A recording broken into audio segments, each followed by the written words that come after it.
तो साथियों नमस्कार, स्वागत है आप सबका आज के इस एपिसोड में और मैं हूं डॉक्टर अंबरीश। आज के इस एपिसोड में आदिकाल के कुछ महत्वपूर्ण प्रश्नों पर चर्चा होगी। साथियों, ये प्रश्न जो आप देखेंगे, हो सकता है कि इसमें कुछ प्रश्न आपको सरल लगे, सहज लगे, आसान लगे, लेकिन इन प्रश्नों के उत्तर की व्याख्या में आपको कई नए प्रश्न देखने के लिए मिलेंगे जो परीक्षा के लिए उपयोगी होंगे। तो चलिए शुरू करते हैं आज का सबसे पहला प्रश्न। तो आज का सबसे पहला प्रश्न है, उत्तर अपभ्रंश ही पुरानी हिंदी है, यह किसका मत है? यह मत किसने दिया है कि उत्तर अपभ्रंश ही पुरानी हिंदी है? यह किसका मत है? तो जल्दी से कमेंट करके बताइए। ऑप्शंस आपके सामने दिखाई दे रहे हैं। ठीक है, आपका पहला ऑप्शन है रामचंद्र शुक्ल, हजारी प्रसाद द्विवेदी, विजय देवनारायण शाही और चंद्रहर शर्मा गुलेरी। जल्दी जल्दी कमेंट करके बताएं। चलिए, तो ऑप्शन डी आ रहा है, चंद्रहर शर्मा गुलेरी को लेकर। ठीक है, देखिए यहां पर अगर चंद्रहर शर्मा गुलेरी नहीं होते तो पुरानी हिंदी की बात करें तो रामचंद्र शुक्ल ने भी अपभ्रंश को पुरानी हिंदी के रूप में अभिहित किया है और चंद्रहर शर्मा गुलेरी ने भी किया है। लेकिन अगर ऐसा कभी भी प्रश्न आए तो वहां पर आपको चंद्रहर शर्मा गुलेरी ही राइट आंसर माना है। अब उत्तर अपभ्रंश, यहां एक शब्द आ रहा है अपभ्रंश। क्या शब्द आ रहा है? अपभ्रंश। अपभ्रंश का मतलब होता है गिरा हुआ। क्या हुआ? गिरा हुआ। गिरा हुआ, जैसे आदमी तो गिरते हैं तो क्या भाषा भी गिरती है? जी हां, भाषा भी गिरती है। तो भाषा जब यात्रा करेगी तो उसमें क्या होगी? घिसावट होगी और घिसावट के साथ साथ वो गिरेगी। आप कहेंगे गुरुजी ये तो आदमियों के साथ होता है, भाषा के साथ कब से होने लगा? तो जी हां, ऐसा होता है। कैसा होता है आपको दिखाते हैं। हमने भाषा की यात्रा शुरू की, हमने संस्कृत से यात्रा चालू किया। कहां से? संस्कृत से। संस्कृत जब गिरी तो संस्कृत का एक रूप था वैदिक रूप। ठीक है, वैदिक रूप था। वह रूप जब गिरा तो वह लौकिक संस्कृत के रूप में आ गया। संस्कृत यह भी थी लेकिन इसका रूप लौकिक हो गया। अब लौकिक संस्कृत जब गिरी तो पाली भाषा के रूप में हमें प्राप्त हुआ और पाली किस रूप में बनी? प्राकृत के रूप में बनी। और प्राकृत जब गिरती है तो हमें किस रूप में प्राप्त होती है? तो वह हमें अपभ्रंश के रूप में प्राप्त होती है। ठीक है, अब अपभ्रंश के पूर्व, अब अपभ्रंश के पूर्व और अपभ्रंश के पहले, इस पे बात आती है कि अपभ्रंश के पूर्व का क्या तात्पर्य है यहां पर और अपभ्रंश के पहले का क्या तात्पर्य है। ठीक है, अब अपभ्रंश शब्द जो है और इसका समय क्या है? तो भारतीय आर्य भाषाओं को 3 वर्गों में बांटा गया है। आप जानते हैं कि भारतीय आर्य भाषा को कितने वर्गों में बांटा गया? 3 वर्गों में। एक तो हम क्या कहते हैं? प्राचीन भारतीय आर्य भाषा। एक को क्या कहते हैं? मध्यकालीन भारतीय आर्य भाषा। और तीसरे को क्या कहते हैं? आधुनिक कालीन भारतीय आर्य भाषा। तो जैसे संस्कृत को हम किस में रखेंगे? प्राचीन भाषा है, स्वाभाविक है।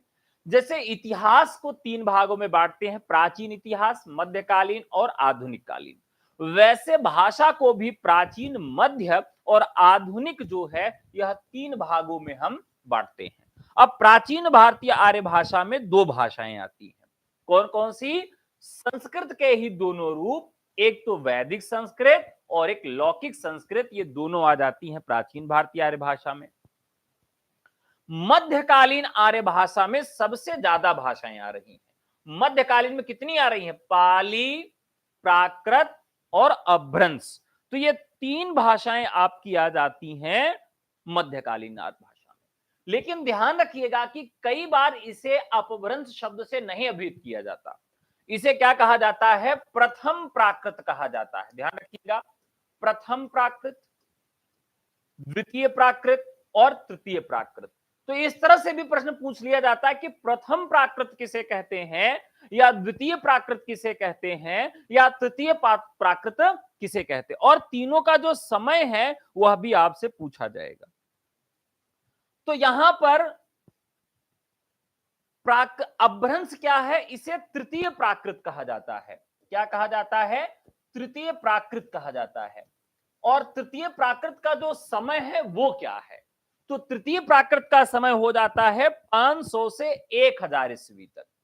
500 ईस्वी से शुरू होकर 1000 ईस्वी तक का जो समय है वह तृतीय प्राकृत के रूप में यानी कि अपभ्रंश के रूप में जानी जाती है। ठीक है। अपभ्रंश जो शब्द है, अब इसको लेकर बड़ा मतभेद भी हुआ कि किसने इसका नामकरण किया। एक गाना है, कोई यहां गिरा कोई वहां गिरा, है ना गाना? तो भाषा जब गिरी, उसका स्वरूप गिरता गया और अपभ्रंश पर पहुंची तो छिटक बिटक गई, और जहां जहां उसका रूप जैसा था उसी के आधार पर उसका नामकरण हो गया। अब देखिए, जैसे एक अपभ्रंश आपको मिलेगा जिसे हम कहते हैं सौरसेनी अपभ्रंश। क्या कहते हैं? सौरसेनी अपभ्रंश। यानी भाषा गिरी, और कहां गिरी? राजा सूरसेन के जनपद में गिरी। राजा सूरसेन के जनपद में गिरी, और इसी वजह से उसका नाम क्या हो गया? सौरसेनी हो गया। एक अपभ्रंश है मगध में जो गिरा, उसे मागधी अपभ्रंश कह दिया गया। मगध के बगल यानी कि जो पूर्वी बेल्ट था उसे अर्धमागधी बेल्ट कह दिया गया, अर्धमागधी अपभ्रंश। राजस्थान वाला जो क्षेत्र था, क्योंकि ये एनसीआर से मिलता है, तो सौरसेनी अपभ्रंश के अंतर्गत ही आ गया ना। तो अपभ्रंश जो है यह एक गिरी हुई अवस्था थी, और जहां गिरी वहीं से ही इसका जो है स्वरूप परिवर्तित हो गया। और इसीलिए जब आदमी कहते हैं कि ये लड़का बिगड़ गया, इसकी शादी कर दो। अब किसी एक हीरोइन का डायलॉग है, मुझे याद नहीं आ रहा है, तो उसमें कहते हैं कि ये बिगड़ गया, इसकी शादी कर दीजिए। तो जब भाषा बिगड़ती है तो बनने का अच्छा अवसर रहता है। तो भाषा जब बिगड़ी, और यहीं से ही साहित्य की भी शुरुआत होती है, और यहीं से ही शुरुआत होती है भाषा के नए रूप की। और इसीलिए रामचंद्र शुक्ल भी मानते हैं कि अपभ्रंश ही पुरानी हिंदी है, यहीं से ही शुरुआत हो जा रही है। ठीक है।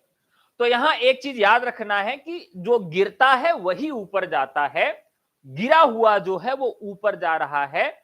और अपभ्रंश का मतलब होता है गिरा हुआ, भाषा का जो गिरा हुआ रूप था, और वहीं से ही रामचंद्र शुक्ल हिंदी की शुरुआत मानते हैं।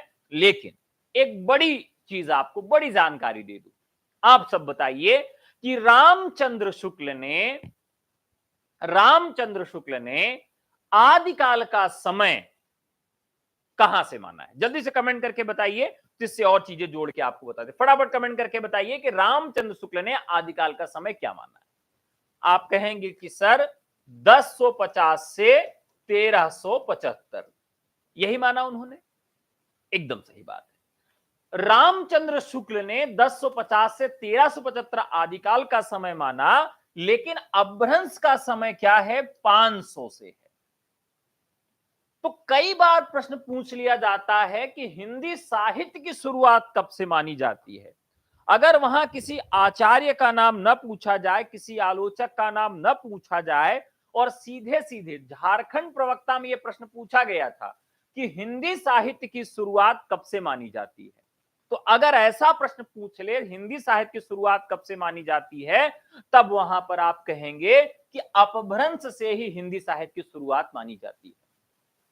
तो जब हिंदी साहित्य की शुरुआत अपभ्रंश से मानी जाती है, तो रामचंद्र शुक्ल ने अपभ्रंश से क्यों नहीं मानी?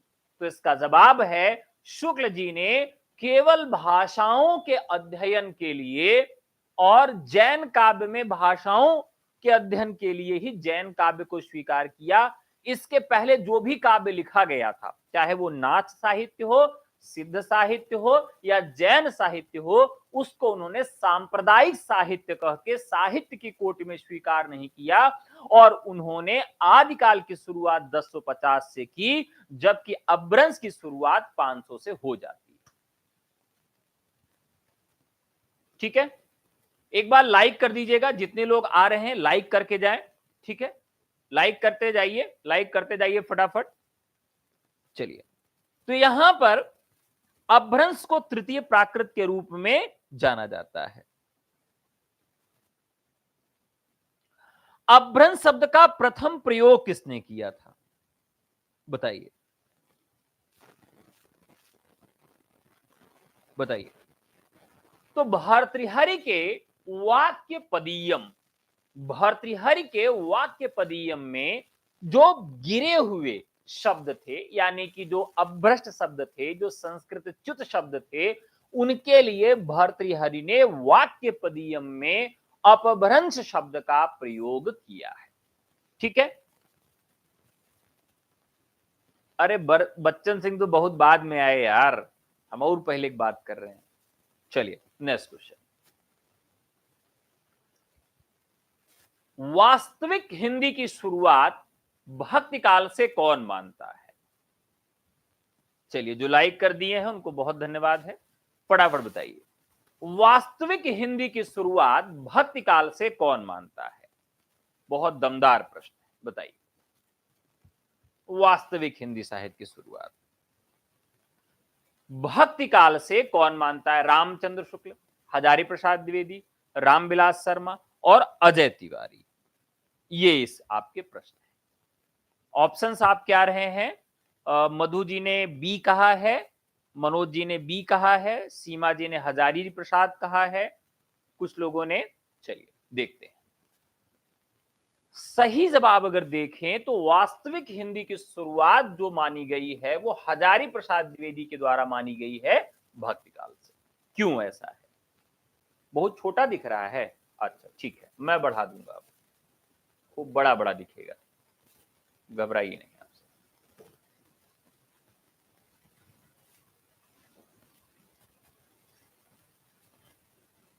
चलिए, वास्तविक हिंदी की शुरुआत भक्तिकाल से मानते हैं, कौन मानता है? तो हजारी प्रसाद द्विवेदी मानते हैं। अब बड़ा दिख रहा है, हजारी प्रसाद द्विवेदी जी भक्तिकाल से ही वास्तविक हिंदी की शुरुआत क्यों मानते हैं? क्योंकि आदिकालीन साहित्य में वो बताते हैं कि ये इतिहास की दृष्टि से और साहित्य की दृष्टि से, दोनों दृष्टियों से ये प्रामाणिक नहीं है। आदिकाल का साहित्य जो है उसे इतिहास की दृष्टि से देखें तब भी वो प्रामाणिक नहीं है, और साहित्य की दृष्टि से देखें तब भी उसमें साहित्यिकता नहीं है। क्योंकि नाथ साहित्य जो था वो अपने धर्म के प्रचार के लिए लिखा गया, सिद्ध साहित्य भी अपने धर्म के प्रचार के लिए लिखा गया, जैन साहित्य भी अपने धर्म के प्रचार के लिए लिखा गया। जितने भी साहित्य थे या तो वो अपने राजाओं के यशोगान के लिए लिखे गए या तो धर्म के प्रचार के लिए लिखे गए, उसमें साहित्यिकता का अंश नहीं ढूंढा जा सकता, जिसकी वजह से हजारी प्रसाद द्विवेदी जी मानते हैं कि भक्तिकाल से हिंदी साहित्य की शुरुआत, वास्तविक शुरुआत हम मान सकते हैं। ठीक है, क्लियर है? चलिए आगे बढ़ते हैं, नेक्स्ट क्वेश्चन। तो अगला प्रश्न है,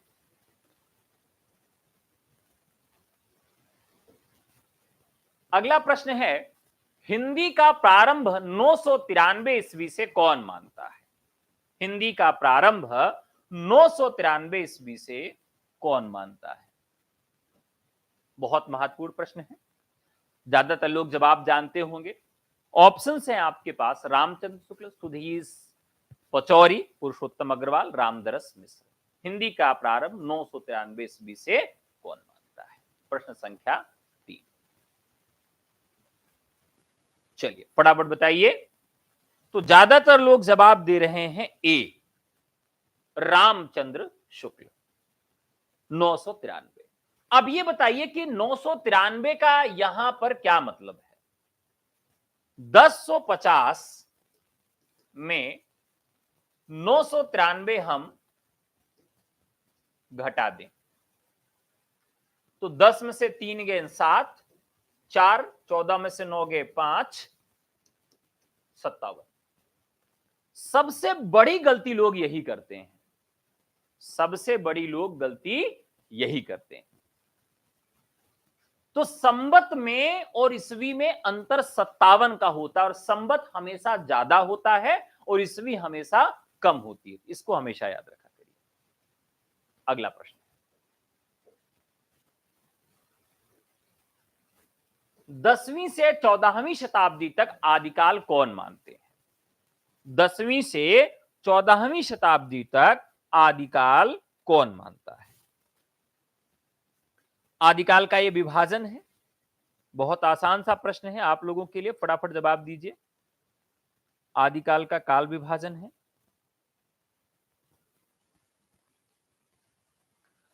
यहां पर रामचंद्र शुक्ल ने 1050 से 1375 तक आदिकाल का समय माना था। इसी तरीके से हजारी प्रसाद द्विवेदी ने भी आदिकाल का इस तरह से समय माना है। यहां जो प्रश्न संख्या 4 है, इसमें जो राइट आंसर है वो हजारी प्रसाद द्विवेदी का है। हजारी प्रसाद द्विवेदी ने आदिकाल का जो समय माना वो किस तरह से माना?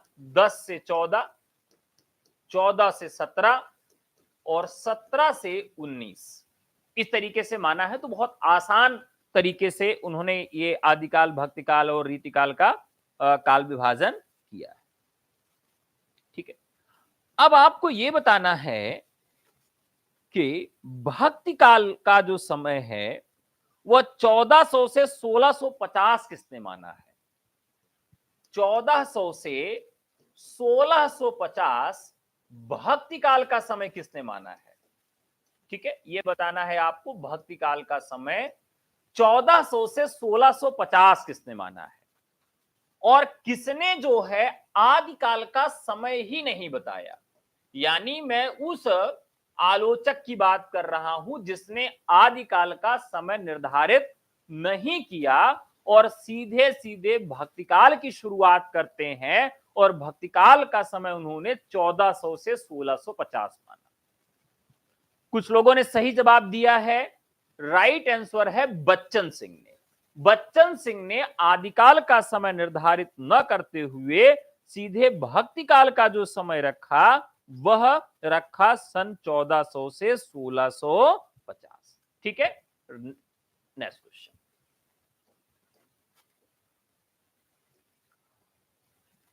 प्रश्न है 8वीं से 12वीं शताब्दी तक आदिकाल कौन मानता है? 8वीं से 12वीं शताब्दी तक आदिकाल कौन मानता है? देखिए, आदिकाल का जो सबसे ज्यादा समय है, आदिकाल का जो सबसे ज्यादा समय है इन्होंने ही माना है। 1050 से 1375 आप देखिए, या 10वीं से 14वीं शताब्दी तक देखिए, तो इन्होंने 8 से 12 माना है। यानी 8वीं शताब्दी से देखना चालू करें और 12वीं शताब्दी तक जाएं तो कुल 400 सालों का इतिहास इन्होंने आदिकाल के अंतर्गत सम्मिलित किया है। ठीक है, इसमें बताना है कि किसने ये किया है। और ये एक ऐसे आचार्य हैं जिन्होंने आदिकाल का नामकरण 2 आधारों पर किया। एक, इन्होंने बताया कि इस काल में बौद्ध जो धारा थी, क्या थी? बौद्ध धर्म की जो धारा थी वो विकृत हो जाती है। बौद्ध धर्म का विकार जब होता है तो किस रूप में होता है? 2 रूप में बढ़ती है। एक हो जाता है हीनयान और एक हो जाता है महायान। ठीक है, एक हीनयान हो जाता है, दूसरा महायान हो जाता है। यान का मतलब होता है गाड़ी। बचपन हम लोग गाड़ी चलाते थे ना, कैसे, अब तो नहीं बजती, पता नहीं कैसे पहले बजाते थे, तो वो बजाते थे तो मुंह से आवाज आती थी, तो गाड़ी चलाते थे। तो ये बौद्ध धर्म जब था, जब इसमें विकार होता है तो यहां पर भी 2 गाड़ियां हो गई। एक गाड़ी थी हीनयान, मतलब आप सोचिए कि आप स्कूटी टाइप की गाड़ी है, छोटी गाड़ी है।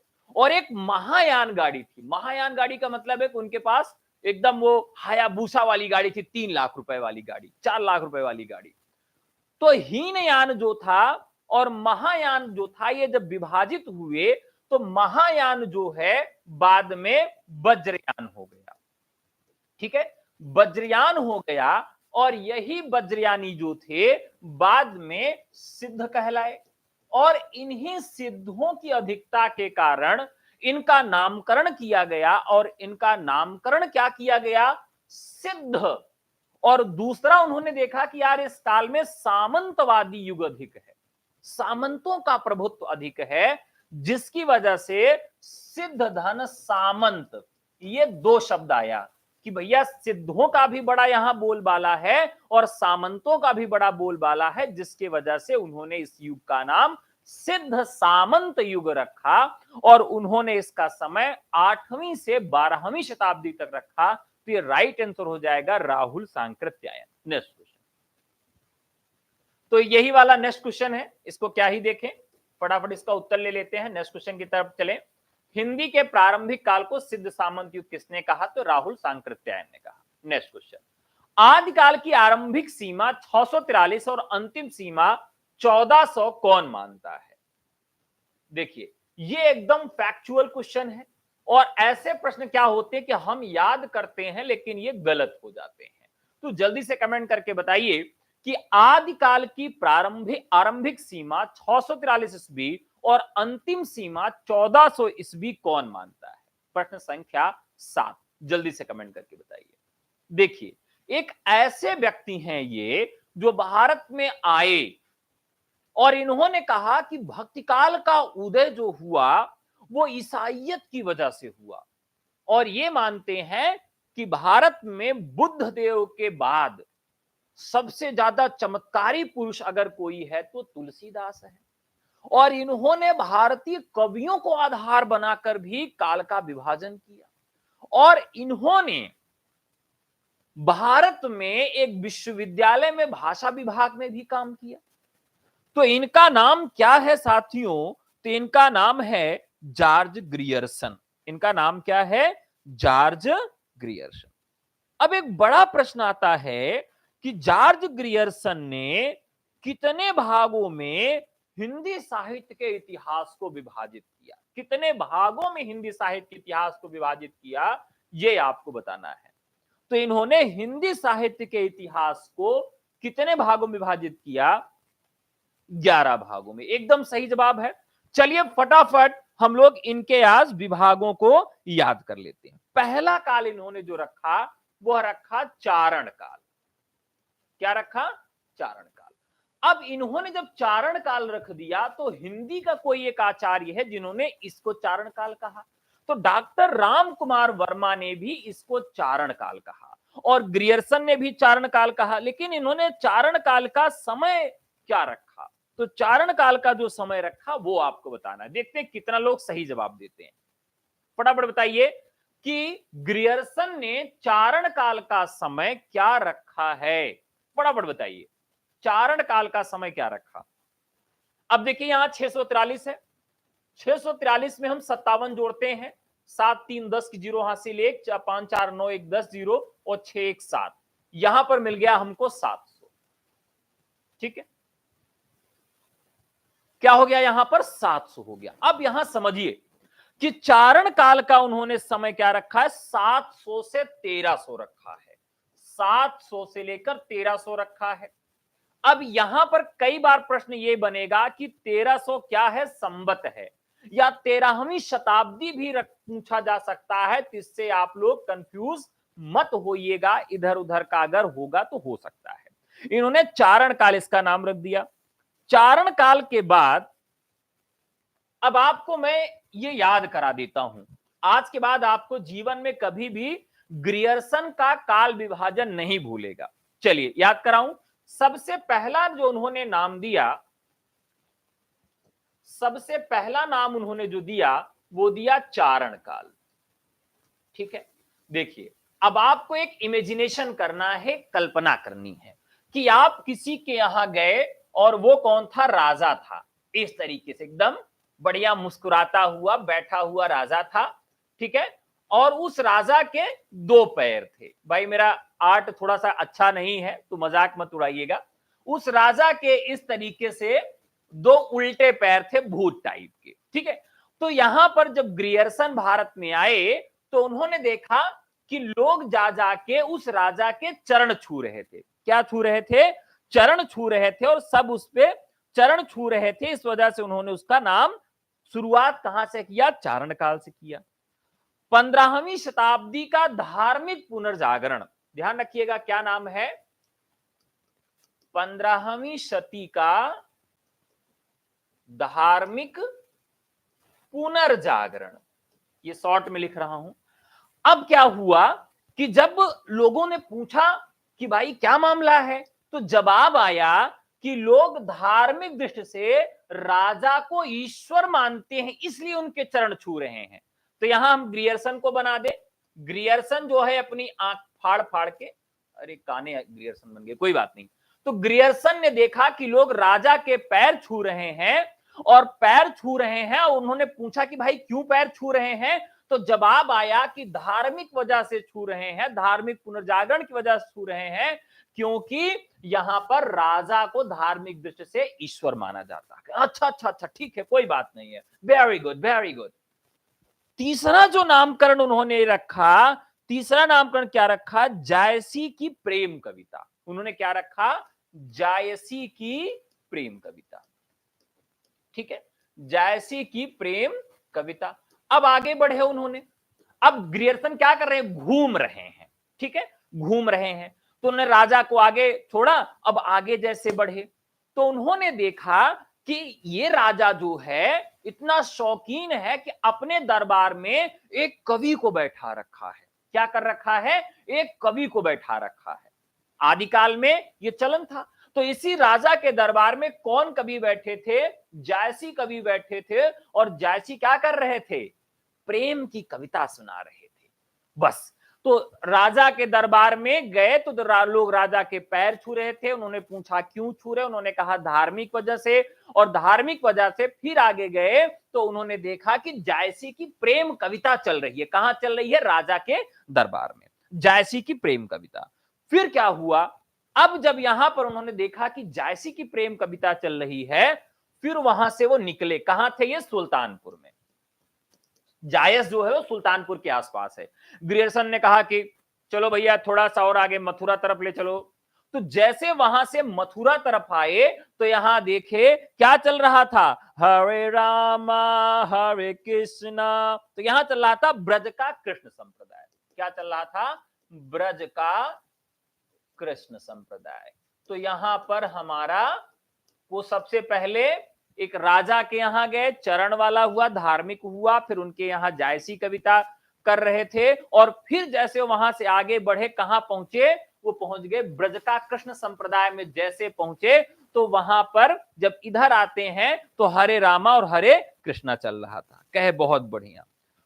फिर उनको एक मजेदार बात मिली कि जैसे यहां पर पहुंचे तो उन्होंने देखा कि सूरदास एक ऐसे कवि हैं, जो कृष्ण ऐसे कवि हैं, कृष्ण के दौर के ऐसे कवि हैं कि जिनको मुगल कवि बुला रहे हैं अपने दरबार में कि भैया हमारे यहां आ जाओ। औरंगजेब सभी लोग उनको बुला रहे हैं, लेकिन वो कहीं जाने के लिए तैयार नहीं हो रहे थे।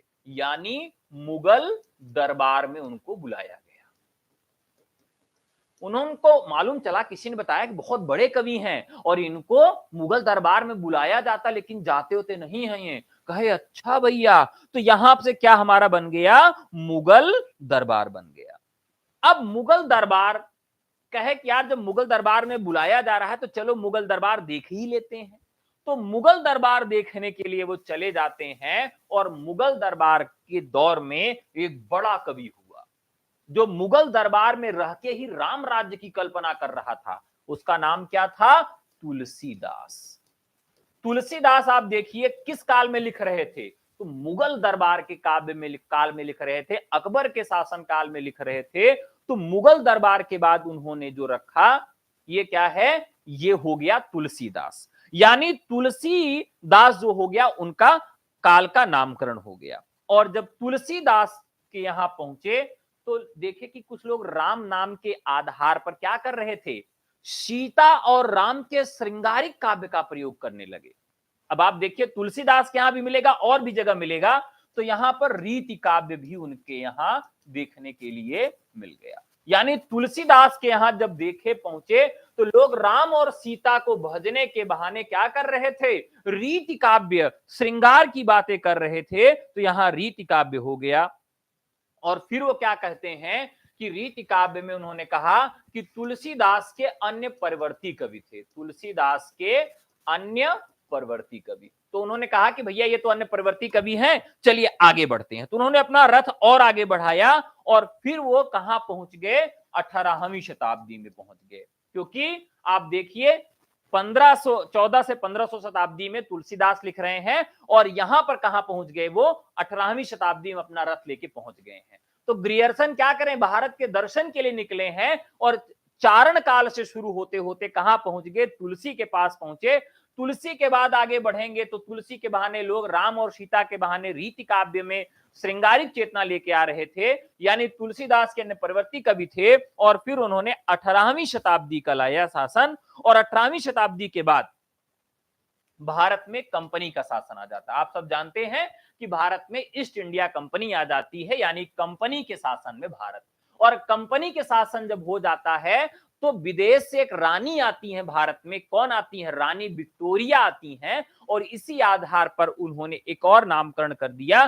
क्या नामकरण किया आप सब जानते हैं, महारानी विक्टोरिया के शासनकाल में हिंदुस्तान। तो इस प्रकार से आप चाहें तो एक एक चीजों को याद कर सकते हैं। तो नेक्स्ट क्वेश्चन है, अगला प्रश्न है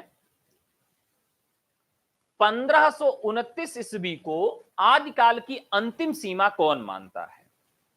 फटाफट बताइए, बहुत महत्वपूर्ण और आसान सा प्रश्न है। 1529 ईस्वी को आदिकाल की अंतिम सीमा कौन मानता है? देखिए मैंने जो आपको बताया ग्रियर्सन का काल विभाजन, उसका क्रम पूछते हैं। एक बार यूजीसी में पूछा गया था। तो आप अगर ग्रियर्सन के काल विभाजन का क्रम नहीं जानते हैं तो आप बड़ी समस्या में हैं।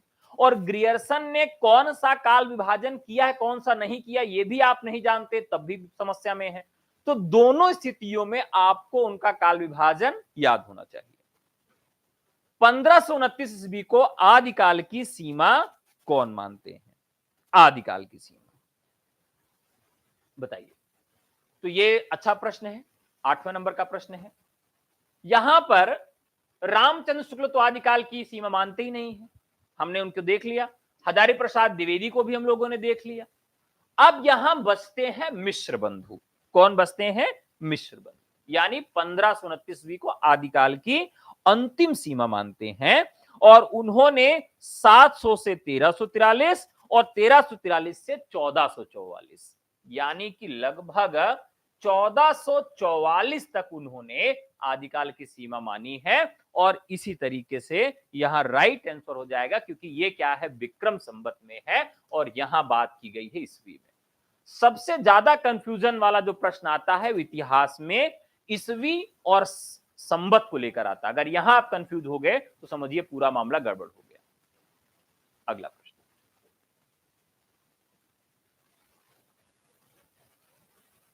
अभी अभी हम लोगों ने इसकी चर्चा किया था।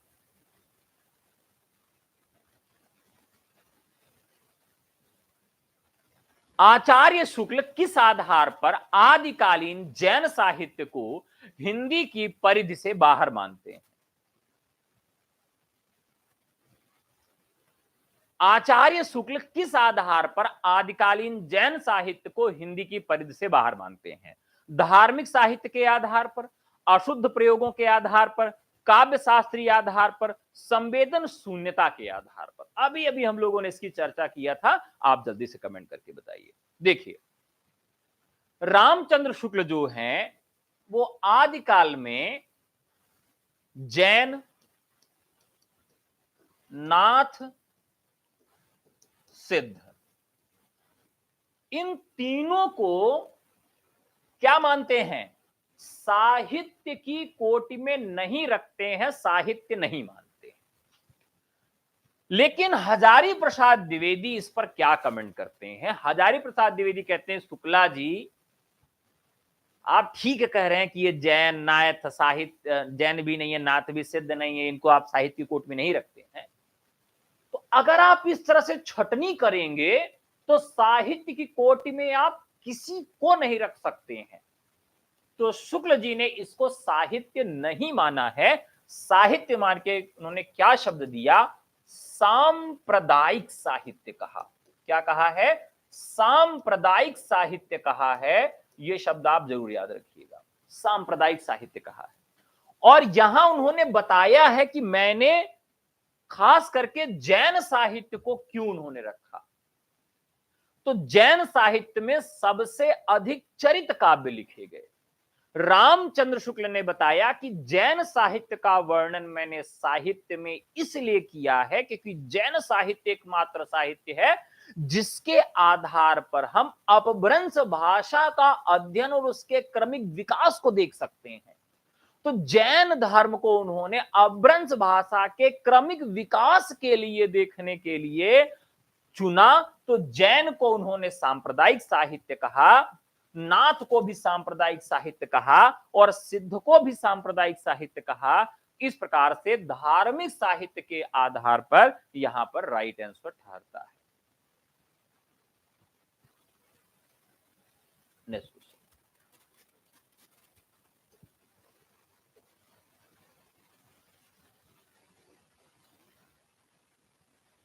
एक दिन मैं आदिकाल के जितने महत्वपूर्ण कथन हैं उन कथनों पर आप सबके एक वीडियो लेके आऊंगा, क्लास लेके आऊंगा। चलिए नेक्स्ट क्वेश्चन।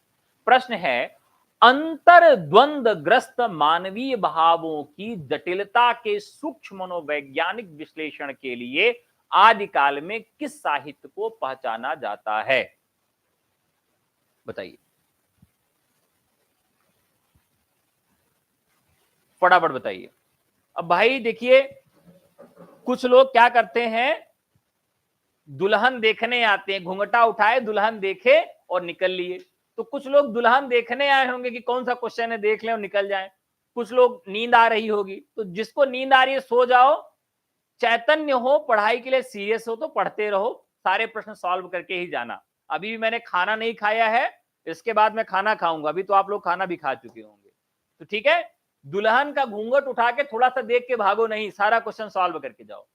अंतर द्वंद ग्रस्त मानवीय भावों की जटिलता के सूक्ष्म मनोवैज्ञानिक विश्लेषण के लिए आदिकाल में किस साहित्य को पहचाना जाता है? नाथ कवियों का साहित्य, सिद्ध कवियों का साहित्य, जैन कवियों का साहित्य, रासो साहित्य। ये आपके ऑप्शन। चलिए बताते हैं साथियों, यहां पर हम बात करते हैं एक एक साहित्य की। नाथ साहित्य, नाथ साहित्य क्यों आया?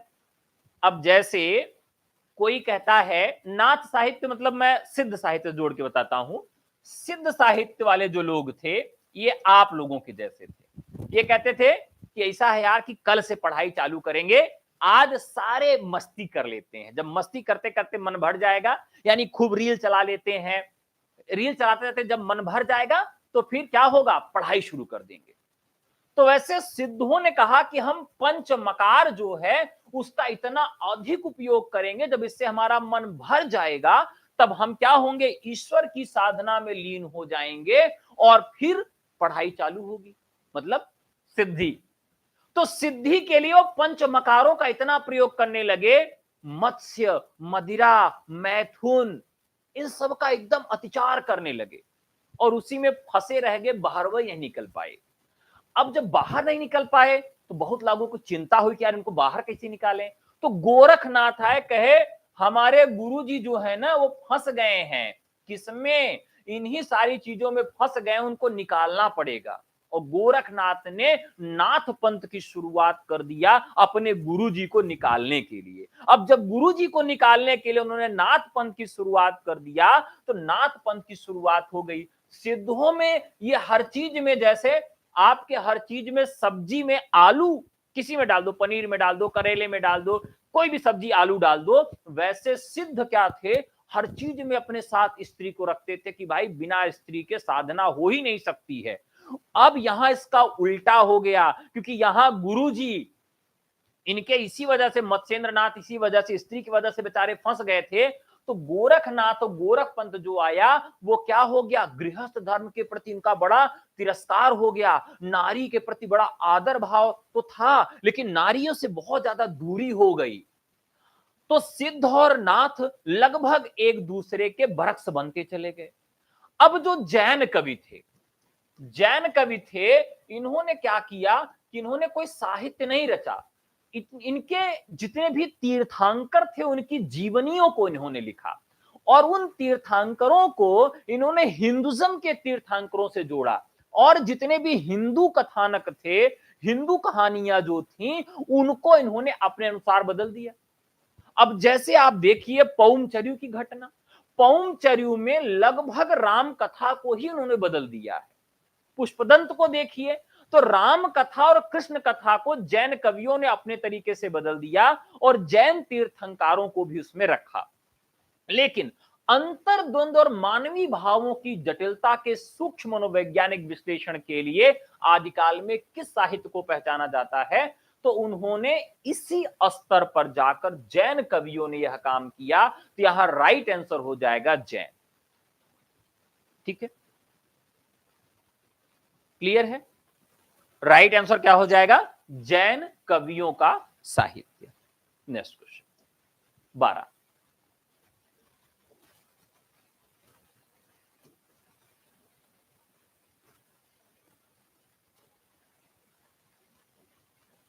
रासो साहित्य किस काल की साहित्यिक प्रवृत्ति है? ये तो बहुत आसान सा सवाल है, ये सभी लोग बता देंगे, कोई दिक्कत नहीं होनी चाहिए। रासो साहित्य जो है वो आदिकाल की साहित्यिक प्रवृत्ति है, इसमें कोई भी कंफ्यूजन किसी को नहीं।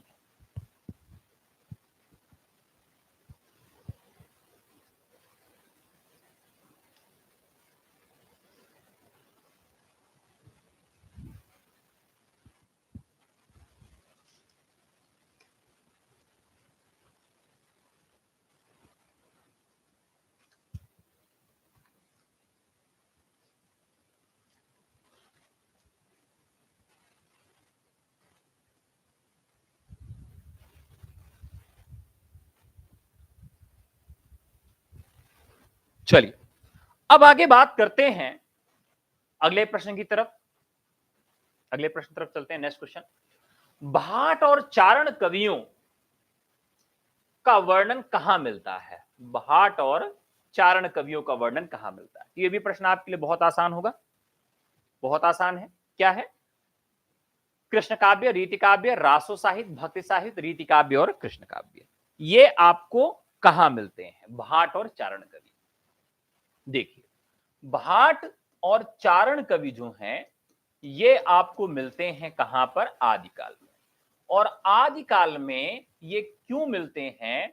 तो जो वीर काव्य हुआ करता था आदिकाल का, उसमें राजाओं का यशोगान करने के लिए, राजाओं को युद्ध के मैदान में उनकी वीरता को याद दिलाने के लिए इन कवियों ने काम किया। और भाई उनका नमक खाते थे तो उनकी तरह लिखते भी थे। तो चारण और भाट कवि जो थे वो वीरतापूर्ण गीत लिखने के लिए प्रयोग किए जाते थे और ये रासो साहित्य में मुख्यतः। अब ध्यान रखिएगा अगर इसमें भी ऑप्शन में आदिकाल के कई फॉर्म्स आ जाएं, देखिए अगर मान लीजिए यहां रासो साहित्य आ जाए, यहां जैन साहित्य आ जाए, यहां फागु काव्य आ जाए और यहां पर आपका जैन साहित्य, सिद्ध साहित्य आ जाए, तो इस तरह से भी प्रश्न बन सकता है। तो कुल मिलाकर जो भाट और चारण है इनका किससे संबंध है? रासो से संबंध है। ठीक है, क्लियर है? नेक्स्ट क्वेश्चन, जो प्रश्न आसान रहेगा उसमें ज्यादा टाइम नहीं लेंगे, जो थोड़ा कठिन रहेगा उस पर थोड़ा सा टाइम लेंगे। चलिए प्रश्न है, रास काव्य में जीवन के विभिन्न अनुभवों की व्याप्ति है जबकि रासो काव्य परंपरा में किन पक्षों का चित्रण है? चलिए रास और रासो में यहां पर आपको अंतर बताना है कि रास काव्य क्या है और रासो काव्य क्या है। चलिए फटाफट बताइए, रास और रासो का मामला यहां पर आपके सामने फंसा है। देखिए रासो काव्य जो है अभी जिसकी हमने चर्चा किया, जिसमें वीरतापूर्ण गीत लिखे गए। ठीक है, क्या लिखे गए? वीरतापूर्ण जहां गीत लिखे गए वो यहां पर देखने के लिए मिलता है।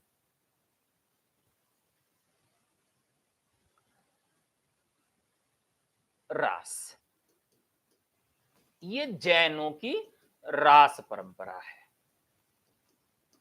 जैन रास काव्य परंपरा है। और ये जो है रासो जो है यह वीर काव्य है और इसका मुख्य संबंध कहां से था? ये राजस्थान की जो सीमा है लगभग वहां से है। तो रास काव्य और रासो काव्य से है। किन पक्षों का चित्रण है, ये आपसे प्रश्न पूछा गया है। किन पक्षों का चित्रण हुआ है? चलिए, तो आप जानते हैं कि इनके यहां दो ही चीज है, दो ही चीज है, युद्ध है या तो प्रेम है, इसके सिवा कुछ भी नहीं है।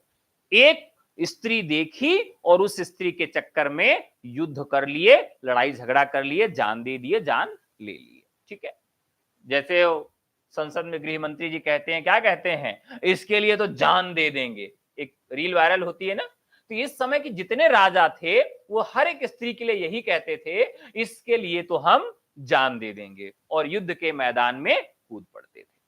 रासो साहित्य किस समाज की उपज है? सामंती समाज, संत समाज, ब्रह्म समाज या भक्ति समाज? देखिए, यहां पर आपने बहुत आसानी से इसका जवाब दे दिया, लेकिन अगर ये तीन ऑप्शन को और सिमिलर रखा जाता तो ये प्रश्न कठिन हो जाता।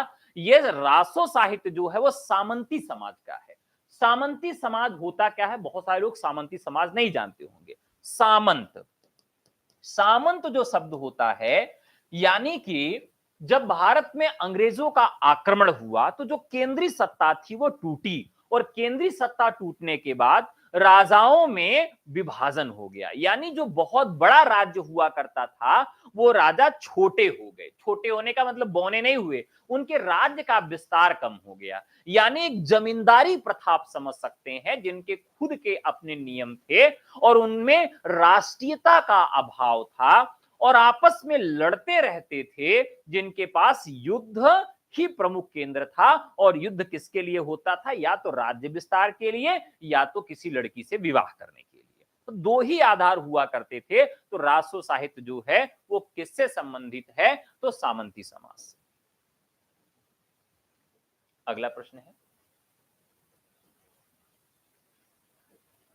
आदिकालीन लोक कंठ में चसने वाली वीर गौती परंपरा की दो रचनाएं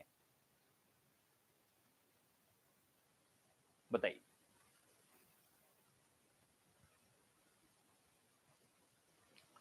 फटाफट बताइए।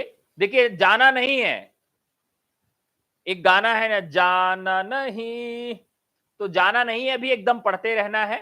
सारे प्रश्न आपके सामने आते रहेंगे। आदिकाल में थोड़ा सा यहां पर हम शुद्ध कर देंगे, कुछ मिस्टेक है उसको आप सुधार लीजिए। क्या है? आदिकालीन लोक कंठ में बसने वाली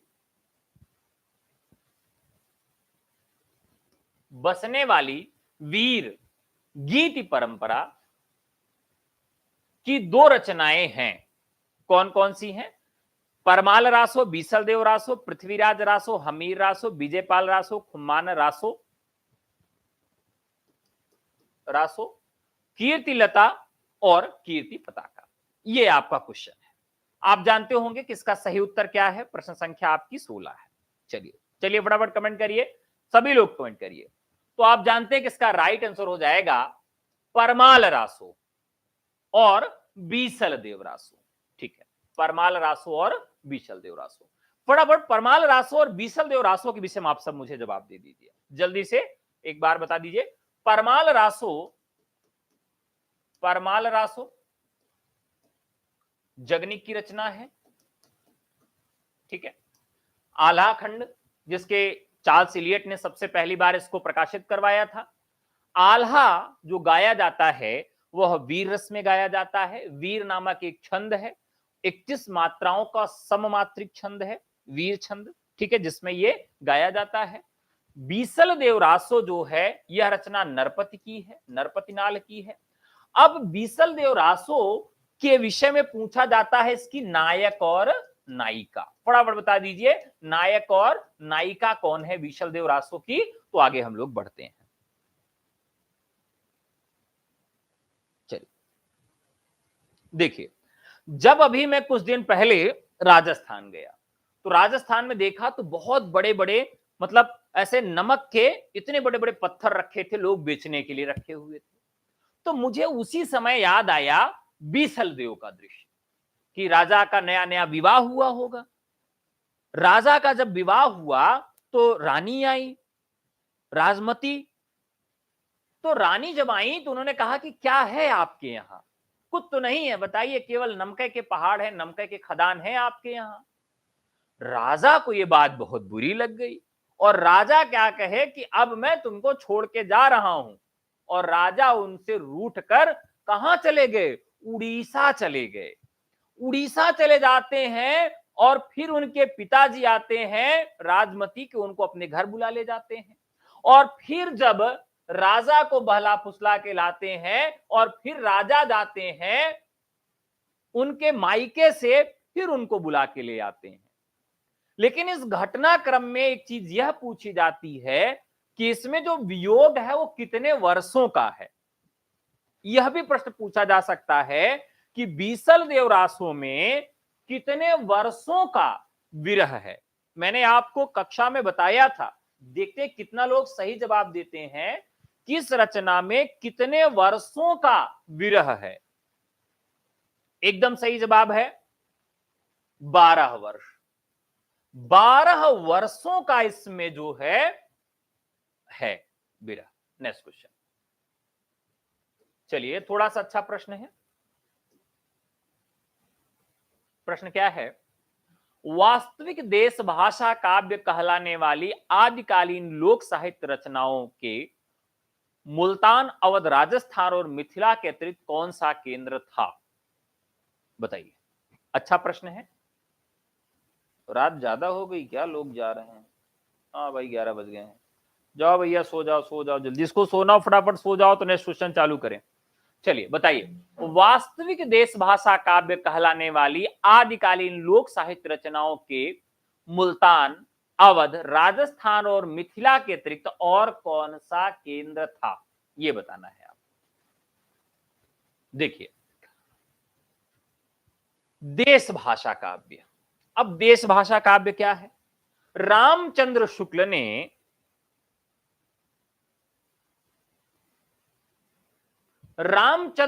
ने क्या किया कि आदिकाल का नामकरण करने के लिए उसे वीरगाथा काल कहा। और वीरगाथा काल कहने के पीछे उन्होंने कुल 8 धन 4 रचनाओं को रखा। ठीक है, तो उन्होंने जब 8 धन 4 रखा तो कुल 12 रचनाएं उन्होंने रखी, जिसके आधार पर उन्होंने आदिकाल का नामकरण कर दिया। अब ये 12 रचनाएं जो थीं, ये कौन कौन सी रचनाएं हैं? तो उन्होंने कहा कि हमवी की कर दे। हमवी की, बहुत सारे लोग अपने पति को क्या कहते हैं? हवी कहते हैं। तो हवी की कर दे, बस यही ट्रिक हो गया। तो हवी की कर दा, इसका मतलब यहां 4 रचनाएं हो गई, हमीर रासो, विजयपाल रासो, कीर्तिलता और कीर्ति पताका, ये अपभ्रंश की रचनाएं हो गई। और रामचंद्र शुक्ल ने 8 रचनाएं देश भाषा काव्य की रखी। किसकी रखी? देश भाषा काव्य की 8 रचनाएं रखी। और जो 8 रचनाएं रखी वो क्या हुई? पृथ्वी की खूबी, जय जय, परम विद्या, खुसरो। ये हमारा ट्रिक हो गया। पृथ्वी की खूबी, जय जय, परम विद्या, खुसरो। ठीक है, ये हमारा ट्रिक हो गया। अब इसमें 8 रचनाएं हमारी आ गई। ठीक है, कौन कौन सी?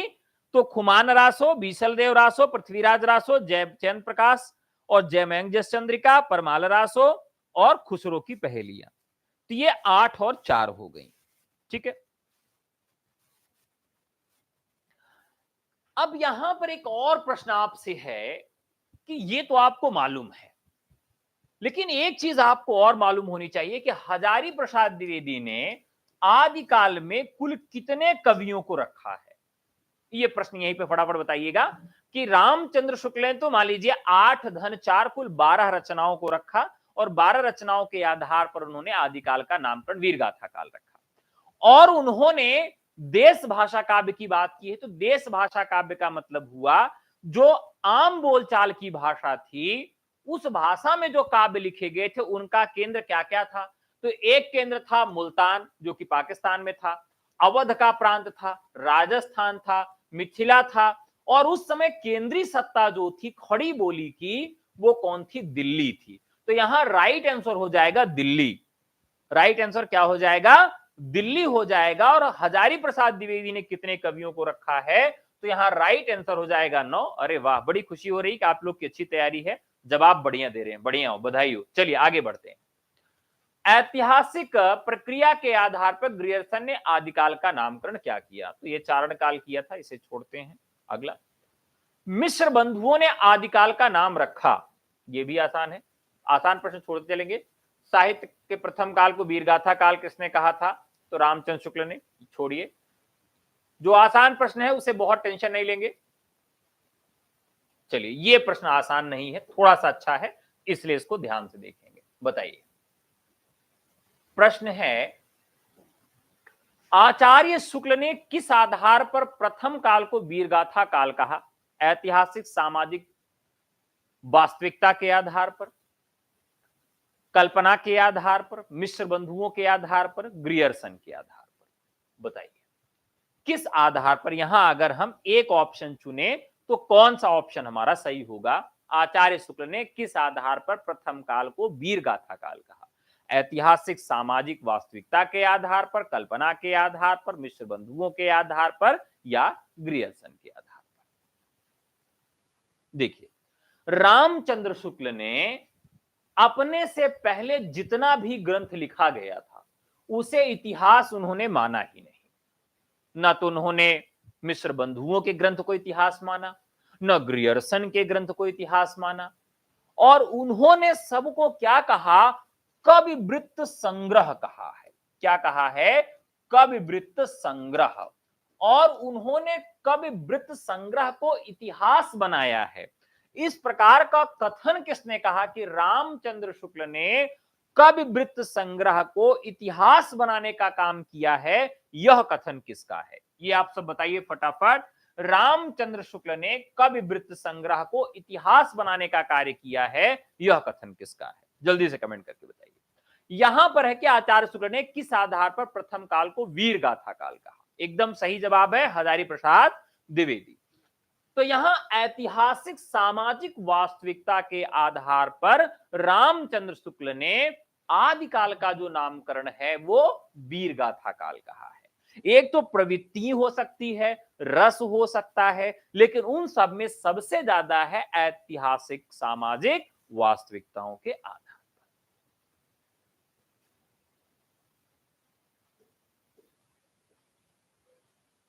हिंदी साहित्य का उद्भव और विकास किसकी पुस्तक है?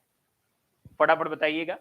हिंदी साहित्य का उद्भव और विकास किसकी पुस्तक है, यह आपको बताना है। और इसके साथ साथ आपको और बताना है, मान लीजिए ये तो आप जवाब दे देंगे, हिंदी साहित्य का उद्भव और विकास किसकी पुस्तक है?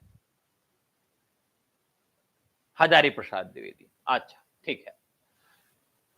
हजारी प्रसाद द्विवेदी ने एक इतिहास की किताब और लिखी है आदिकाल पर, वो बहुत महत्वपूर्ण है।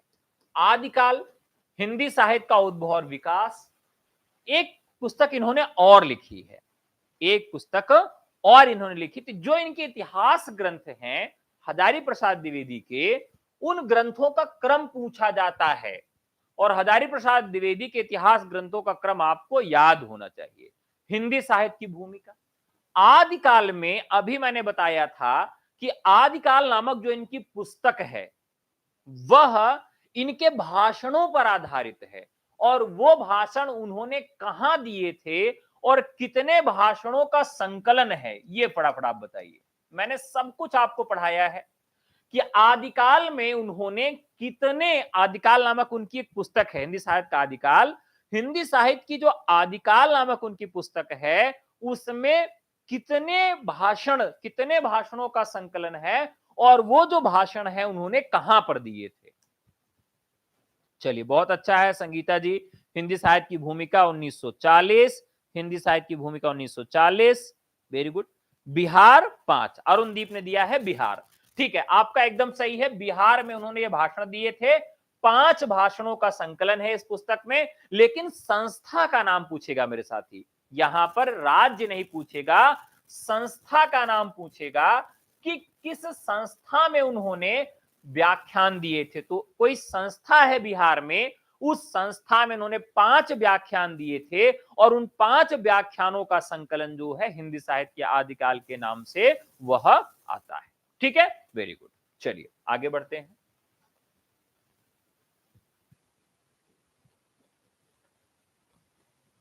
अगला क्वेश्चन है,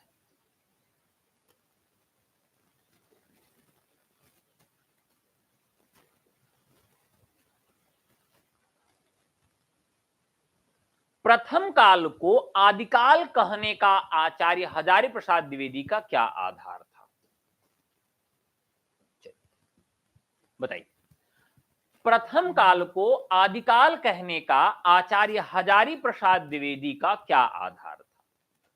साहित्यिक प्रवृत्तियां, संकल्पना, मिश्र बंधु विनोद या विचारधारा? बहुत बढ़िया प्रश्न है, बताइए। चलिए जल्दी जल्दी कमेंट करके बताते जाइए।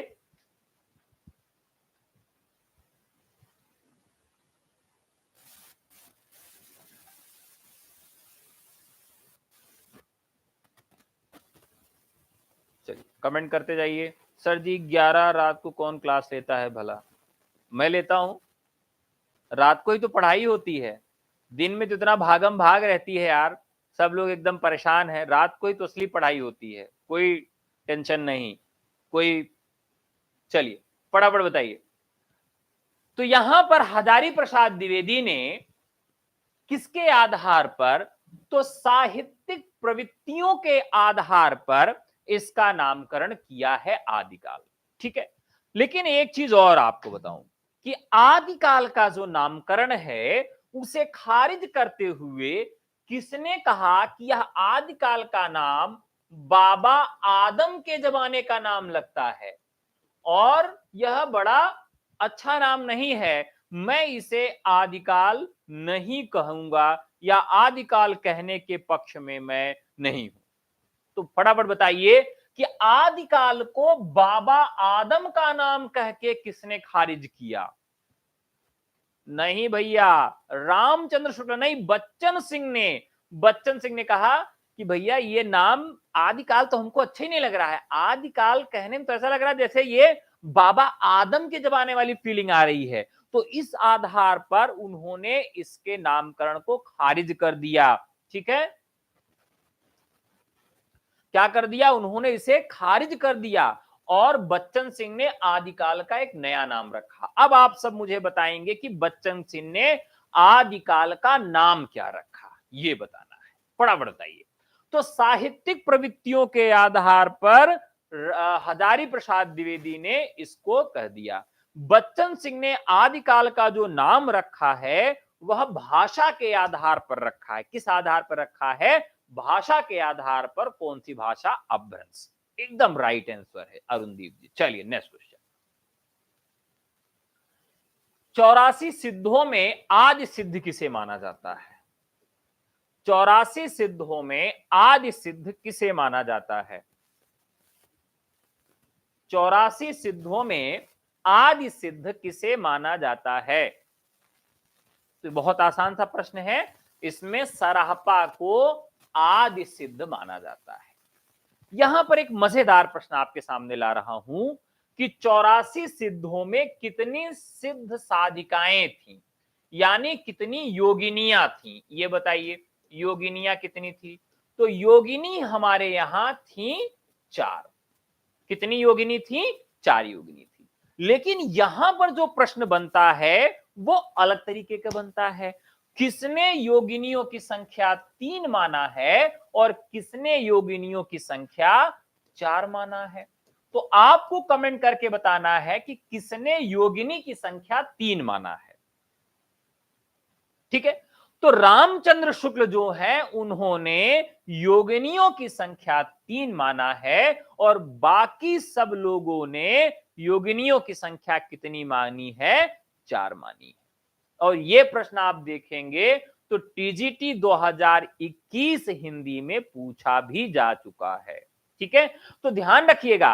अच्छा, किसको वो योगिनी नहीं मानते हैं, यह भी प्रश्न काफी महत्वपूर्ण हो जाता है।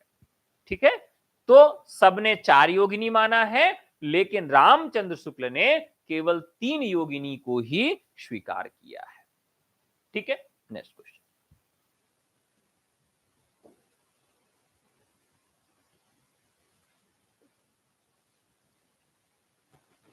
अगला प्रश्न है, सिद्धों की यान ब्रजकालीन तांत्रिक साधना, अच्छा वज्रयान, यहां वज्रयान लिखा है, एक साथ लिख दिया गया है, वज्रयान कालीन तांत्रिक साधना पद्धति का सकारात्मक योगदान क्या है? ये बहुत अच्छा प्रश्न है। यानी क्या सकारात्मकता आई? जो वज्रयान शाखा थी, उसने जो तांत्रिक साधना लाया, उससे क्या प्रभाव पड़ा, क्या पॉजिटिव अप्रोच पड़ा समाज के ऊपर? स्त्री एवं शूद्रों के लिए उपासना सुलभ हो गई, ब्राह्मण क्षत्रिय संघर्ष करने लगे, सामंत और श्रीमंत शिक्षित हुए, वणिक वर्ग राजनीति करने लगा। ये आपके ऑप्शन है, जल्दी जल्दी बताइएगा। देखिए, इसमें राइट आंसर होगा स्त्री एवं शूद्रों के लिए उपासना सुलभ हो गई। जो शूद्र वर्ग था उसको उपासना के अधिकार नहीं थे, और इसीलिए वो लोग सिद्धों में कन्वर्ट हो गए, वो लोग बौद्धिज्म में चले गए और सिद्धों में उपासना पद्धति में मानने लगे। अब इसी तरीके से जो स्त्रियां थी उनके लिए भी उपासना पद्धति बहुत सुलभ नहीं थी। तो सिद्धों ने, जहां एक पूरा वर्ग था कि उनको तिरस्कृत भाव से देख रहा था, तो सिद्धों ने कहा, अरे देवी, तुम्हारे बिना तो उपासना ही नहीं हो सकती है, तुम्हारे बिना तो मुझे सिद्धि नहीं मिल सकती है। तो उन्होंने स्त्रियों को साधना का प्रमुख आधार माना और उनके बिना साधना सिद्ध ही नहीं हो सकती ऐसा माना, और शूद्रों को भी उसमें शामिल कर लिया। इसलिए स्त्री एवं शूद्रों के लिए उपासना सुलभ हो गई, यह इसका राइट आंसर हो जाएगा। ठीक है, क्योंकि इसके पहले इन दोनों के लिए साधना सुलभ नहीं थी। देखिए, आदमी किस पर विश्वास करता है? चमत्कार पर विश्वास करता है। पंडित जी ने अगर नींबू काटा और नींबू से खून निकल गया तो वो चमत्कार है, और सर्कस में किसी ने चाकू से नींबू काटा और उसमें से खून निकला तो वो क्या है? वो जादू है। तो बस यही है, भारत की जनता वो चमत्कार देखना चाहती है। अभी बुराड़ी ग्राउंड है दिल्ली में, वहां पर अनुरुद्धाचार्य और बागेश्वर धाम सरकार आए, इतनी भीड़, पानी बरस रहा है, लोग खड़े हुए हैं। तो लोग क्या हैं? यहाँ के अकर्मण्य हैं। भारत में ज्यादातर लोग अकर्मण्य हैं और वो चमत्कार पर विश्वास करते हैं, कर्म के सिद्धांत पर विश्वास नहीं करते हैं। वो सोचते हैं कि अर्जी लगवा देंगे और 5 किलो लड्डू भगवान जी को चढ़ा देंगे तो टीजीटी पीजीटी की परीक्षा, यूजीसी की परीक्षा, असिस्टेंट प्रोफेसर की परीक्षा निकल जाएगी। कर्म करने की, पढ़ने की जरूरत नहीं है। चमत्कार पर विश्वास करते हैं, और यही चमत्कार पर विश्वास करने वाली जनता जो थी, उसने ही यहां पर सिद्धों को चुना, क्योंकि हिंदुज्म में उनके लिए कोई भी स्वीकार्यता नहीं थी। इस वजह से वो कहां चले जाते हैं? वो लोग सिद्धों में जाके शामिल हो जाते हैं, और यही हिंदुज्म में उनको शामिल नहीं किया जा रहा था। ठीक है, नेक्स्ट क्वेश्चन।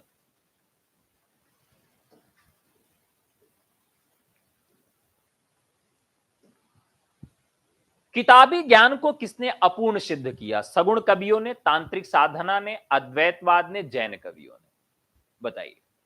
बढ़िया प्रश्न है, मजेदार प्रश्न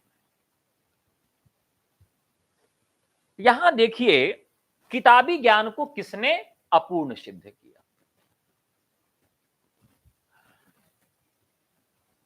देखिए, अगर यहां पर संत कवि होते तब भी होता। संत कवि क्या कहते? तू कहता कागज की लेखी, तू जो कागज में लिखा है, जो शास्त्र में लिखा, तो उसकी बात करता है, और मैं वो कहता हूं जो लोक में हो रहा है। लेकिन यहां पर सगुण है तांत्रिक, अद्वैतवाद और जैन कवियों ने। जैन कवि है नहीं, अद्वैतवाद है नहीं, सगुण कवि है नहीं। तांत्रिक साधना ने किताबी ज्ञान को अपूर्ण सिद्ध कर दिया। किताबी ज्ञान कैसा था? शास्त्र में लिखा गया था, एक एक मंत्र लिखा गया था कि भाई भूत भगाने का मंत्र और भूत बुलाने का मंत्र। आप अगर कभी हिंदू पूजा पद्धति देखिए तो ऐसा लगता है कि भगवान को चुटकियों में रखते हैं। कैसे करेंगे? आनो भद्रः क्रतवः यन्तो विश्वतः वदवधासः सदमिद बधे आसन्न प्रायुवः रक्षितारः दिवे दिवे। चारों दिशाओं से पॉजिटिव एनर्जी और सभी देवताओं का आह्वान किया जा रहा है, सभी देवताओं को बुला लिए, पूजा पाठ खत्म हो गया, फिर एक मंत्र पढ़ दिया कि जाओ सभी लोग अपने देवस्थान पे चले जाओ। मतलब भगवान जैसे एक एक मंत्र को सुनने के लिए बैठे हैं कि आ जाओ जाओ आ जाओ जाओ। हमारे हिंदुज्म पद्धति में क्या है कि ईश्वर का आवाहन भी है और विसर्जन भी। तो इन्होंने कहा कि भैया ऐसा है कि जो आपके शास्त्रों में ज्ञान है वो अपूर्ण है और उससे सिद्धि नहीं मिल सकती है, हम कुछ नया रास्ता तुमको बताते हैं। और इन्होंने नया रास्ता बताया और वही नया रास्ता क्या था? तांत्रिक साधना था। तो राइट आंसर हो जाएगा बी। ये प्रश्न बहुत महत्वपूर्ण है। क्या प्रश्न है?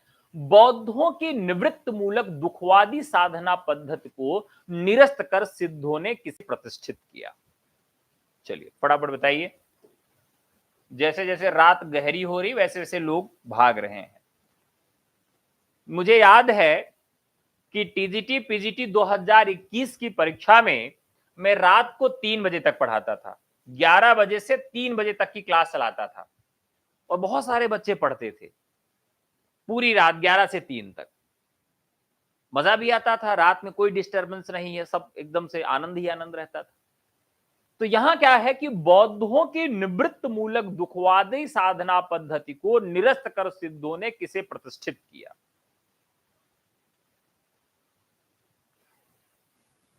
पीड़ा, संघर्ष, संताप और आनंद। यहां पर ये है 30 नंबर का प्रश्न है, बहुत महत्वपूर्ण प्रश्न है, अच्छे अच्छे प्रश्न लेकर आया हूं। तो बौद्धों की निवृत्त मूलक दुखवादी साधना पद्धति को निरस्त कर सिद्धों ने किसे प्रतिष्ठित किया? बौद्ध धर्म देखिए वो किससे पीड़ित था? बौद्धिज्म दुखवाद से। आप देखिए महादेवी वर्मा के यहां आपको ये दुखवाद मिल जाएगा, लेकिन उसको निरस्त करके सिद्धों ने एक नया काम किया। ये यहां पर प्रश्न बन रहा है। तो उन्होंने क्या कहा कि जीवन में दुख ही दुख नहीं है, जीवन में आनंद भी है। तो इस तरीके से यहां ये राइट आंसर हो जाएगा। ठीक है, आनंद। नेक्स्ट क्वेश्चन, बौद्धों ने शून्य विज्ञान और महासुख किसके अवयव निर्धारित किए? ये आपको बताना है। बौद्धों ने शून्य विज्ञान और महासुख किसके अवयव निर्धारित किए? संताप, विलाप, निर्वाण या करुणा? ये आपका प्रश्न है, बताइए फटाफट बताइए। अच्छे प्रश्न है, नए प्रश्न आपके लिए एकदम ढूंढ के लाया हूं, ताजे ताजे प्रश्न लाया हूं। 31 नंबर का प्रश्न, बौद्धों ने शून्य विज्ञान और महासुख किसके अवयव निर्धारित किए? प्रश्न संख्या 41। ठीक है, तो उन्होंने कहा कि शून्य साधना, विज्ञान और महासुख ये सब किसके लिए हैं? तो भैया आप किसके लिए ये सब करोगे? तो ये करोगे निर्वाण प्राप्ति के लिए। निर्वाण प्राप्ति हो जाएगी, इस दुनिया से मुक्ति मिलेगी, निर्वाण प्राप्ति के लिए उन्होंने ये सारी चीजें बताई। तो राइट आंसर सी।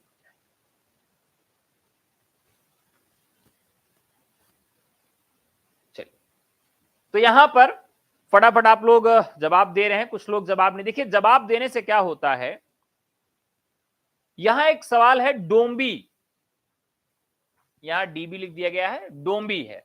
डोम्बी और शबरी आदिकालीन समाज के थे, दलित वंचित, श्रीमंत थे, अभिजन थे या सवर्ण थे? ये आपको जवाब देना है, बताइए। डोम्बी और शबरी, देखिए सबर एक जाति है और डोम्बी भी एक जाति है, दोनों क्या है? जाति है। 84 जो सिद्ध थे उसमें अलग अलग जातियों का प्रतिनिधित्व करने वाले लोग थे। तो ये डोम्बी और सबरी जो थे ये उस वर्ग में दलित और वंचित जातियां थीं जो कि 84 सिद्धों में शामिल हो गई। नेक्स्ट क्वेश्चन, सिद्ध कवियों ने अपना काव्य नायक किसे बनाया? सिद्ध कवियों ने अपना काव्य नायक किसे बनाया? ऑप्शन से हैं दलित पीड़ित, ब्राह्मण क्षत्रिय, रामकृष्ण या वणिक साहूकार, या वणिक साहूकार, बताइए। देखिए उन्होंने क्या किया कि नब्ज पकड़ा समाज की, कि वास्तव में समाज में कटा हुआ कौन है, मुख्य धारा में कौन नहीं शामिल है। तो उन्होंने देखा कि जो दलित और पीड़ित समाज था वो हिंदुज्म से नहीं जुड़ पा रहा था, वही मुख्य धारा से कटा था। तो उन्हीं को उन्होंने काव्य का नायक बनाया। इस प्रकार से राइट आंसर हो जाएगा दलित पीड़ित। किसके विरोध में लिखा? तो ब्राह्मणवाद के विरोध में लिखा। और खुद सराहपा ने जो है ब्राह्मणवाद के विरोध में लिखा। और जो पहला स्वर निकलता है विरोध का, वो सराहपा के यहां से निकलता है, विरोध वाला।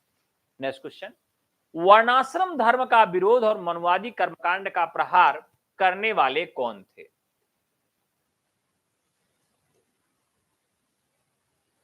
ऑप्शन से हैं क्षत्रिय, जैन, रासो और सिद्ध। बताइए। देखिए यहां पर वर्णाश्रम धर्म का विरोध और मनवादी कर्मकांड पर प्रहार करने वाले कौन थे? मैंने भी बार बार आपको बताया कि अब मान लीजिए 5 लोग क्या कर रहे हैं, पूजा पाठ कर रहे हैं। एक व्यक्ति कोई है, उसको मंदिर के अंदर प्रवेश नहीं दिया जा रहा है कि भैया तुम पूजा पाठ नहीं कर सकते, तुम अशुद्ध हो। तो स्वाभाविक है कि उसको तो कोई न कोई शामिल करेगा ही।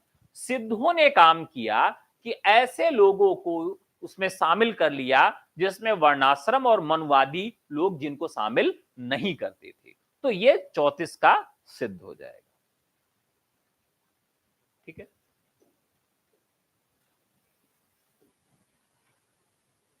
Next question.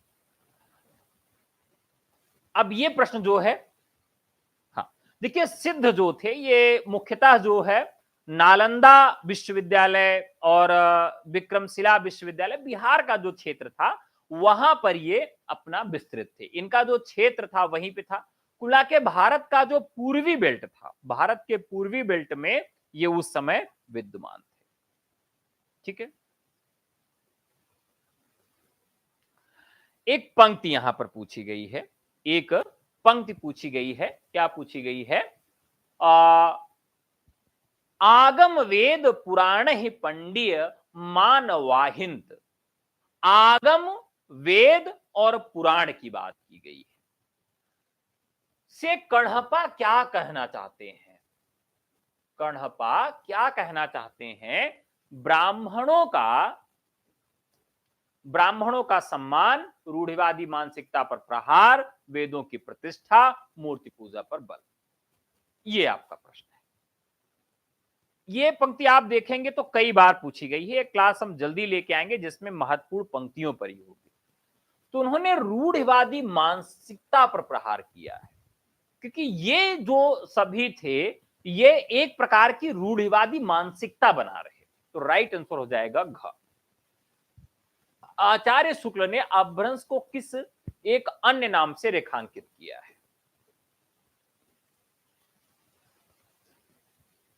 यह प्रश्न मैंने आदिकाल पढ़ाते समय आपको अलग से कोट करके पढ़ाया था।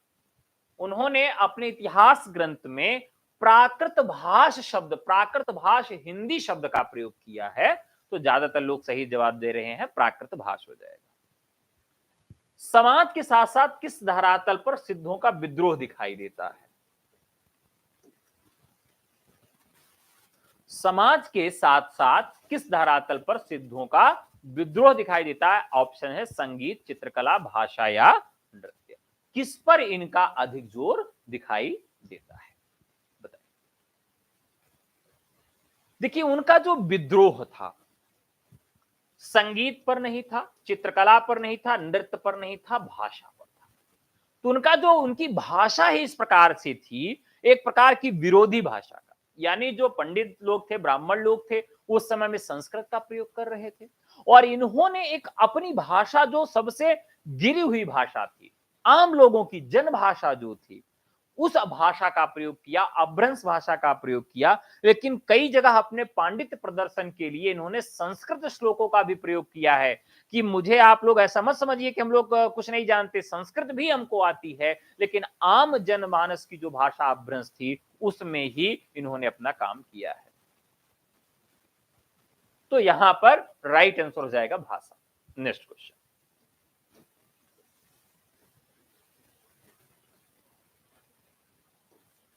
सिद्धों की प्रतीकात्मक भाषा को किस नाम से जाना जाता है? संधा भाषा, चित्र भाषा, संस्कृत भाषा, मौखिक भाषा। ये तो आप सब जानते ही होंगे कि ये क्या है। दरअसल ये अंतःसाधनात्मक भाषा होती है। संधा भाषा क्या होती है? अंतःसाधनात्मक भाषा होती है। कुल मिलाकर इसी भाषा का बदला हुआ रूप हमें नाथ पंथ में और कबीर दास के यहां उलटबासियों के रूप में देखने के लिए मिलता है। ठीक है, अब यहां एक प्रश्न और पूछा जाता है, किसको संधा भाषा किसने कहा है? एक बार आप लोग जल्दी से कमेंट करके बता दीजिए, किसे संधा भाषा नाम किसने दिया? फटाफट कमेंट करके बता दीजिए, किसे संधा भाषा नाम किसने दिया? चलिए, सीमा जी सही जवाब दे रही हैं। सुमन, उषा, मनोज, अरुणदीप, संगीता, प्रियंका, सुमन। चलिए,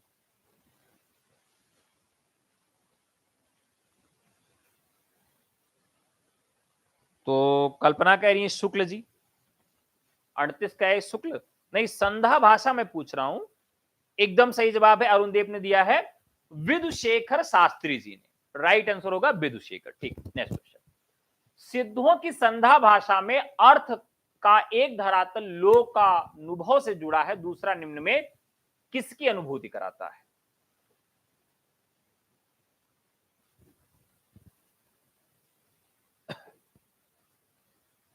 बताइए। सिद्धों की संधा भाषा में अर्थ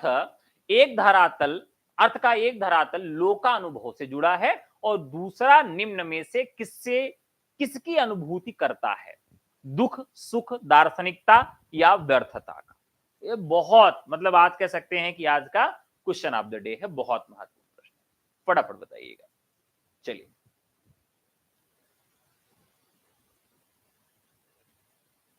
देखिए हम बताते हैं। उन्होंने दुखवाद का तो खंडन ही कर दिया। उन्होंने कहा भैया ऐसा है कि बौद्ध धर्म दुखवाद पर बात करता था, हम आनंद पर बात करेंगे। उन्होंने अंतर ला दिया। सुख की बात ही नहीं चल रही है, व्यर्थता उनके यहां है नहीं, सब सार्थकता है। उन्होंने दार्शनिकता लाया। क्या है? दार्शनिकता। Right answer. 40 नंबर का प्रश्न। सिद्धों के चर्या पद और वज्रगीत किसके उदाहरण है? यह प्रश्न तो और तगड़ा है, मजेदार प्रश्न है। ठीक है, चलिए बताइए। सिद्धों के चर्या पद और वज्रगीत किसके उदाहरण हैं? महाकाव्य, गीति काव्य, खंड काव्य और आख्यान काव्य। ये बहुत ही मतलब कहते हैं ना मोटा तगड़ा वाला प्रश्न है। देखते हैं कितना लोग सही जवाब देते हैं, किस प्रकार के हैं ये। तो देखिए, जो सिद्धों ने चर्या पद और वज्र गीत लिखा है, ठीक है, उन्होंने किस के लिए लिखा है, किस रूप में लिखा है? तो महाकाव्य है, गीत काव्य, खंड काव्य, आख्यान काव्य है। कौन कौन जवाब दे रहा है? तो सुमन बी कह रही हैं, सीमा बी कह रही हैं, साहित्य बी कह रहे हैं। चलिए, राइट आंसर हो गया बी। ये कब गाए जाती थी? तो जब उनके यहां कोई धार्मिक अनुष्ठान होता था, तो धार्मिक अनुष्ठानों में ये गीत क्या कहे जाते थे? गाए जाते थे। Right answer. अगला प्रश्न। सिद्धों ने मुक्तक किन शैलियों में रचे? चलिए देखते हैं कितना लोग सही जवाब देते हैं। ये बहुत बढ़िया प्रश्न है, ये क्वेश्चन ऑफ द डे कह सकते हैं, एकदम मोटा तगड़ा वाला प्रश्न है। तो उन्होंने सिद्धों ने मुक्तक किन शैलियों में रचे? घनाक्षरी में, दोहा और अर्धतालियां, अर्धतालियों में, कवित्व में, शार्दूल विक्रीडित छंद में, किसमें लिखा? तो राइट आंसर इसका होगा कि जिसको वो दूहा कहते थे, दूहा और अर्धतालियों में उन्होंने सिद्धों ने मुक्तक रचनाओं को लिखा है। 42। खालिक बारी, खालिक बारी अमीर खुसरो की किस विधा की रचना है? खालिक बारी अमीर खुसरो की किस विधा की रचना है? शायरी है, जीवन चरित है, शब्दकोश है या आत्मकथा है? फटाफट बताइएगा। चलिए, खालिक बारी 42 नंबर का प्रश्न है। खालिक बारी